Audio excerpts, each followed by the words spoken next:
કોઈથી અભડાવાની જરૂર નથી. કોઈ મનુષ્યના રૂપમાં કોઈ છૂત કે અછૂત નથી.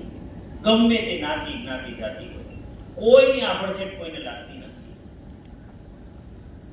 તમારે અભડાવવું જ હોય ને તો એવા લોકોથી અભડાજો જેના વિચારો નબળા છે.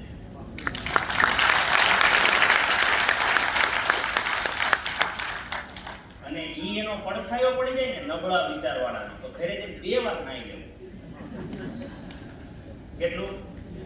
બાવળભાઈ 2 વાર હાબુ દઈ દેવાનું. જરૂર પડે તો 3 વાર હાબુ દઈ. એટલે સંગ કોઈ દિવસ નબળા વિચારના લોકો સાથે નહીં કરવાનો. નહીં.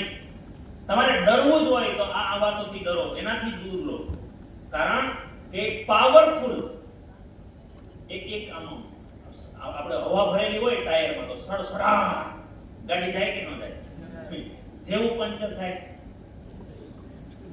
કદાચ 5 કરોડની ગાડી હોય તો 10 કરોડની રોલ્સ રોયસ હોય તો ઊભી રહી જાય કે ન? તો આ નેગેટિવિટીમાં આટલી તાકાત છે કે તમારી કરોડોની ગાડી પૂરપાટ જાતી હોય ને પણ નબળા વિચારનો માણસ તમે હવા કાઢ નાખે ને તો એ કરોડો વાળો ઊભો રહી જાય. હેલો, તેથી સાહેબ માહોલ ચોઈસ કરવો હોય ને એટલે અમને આરસીમાં મજા આવે છે.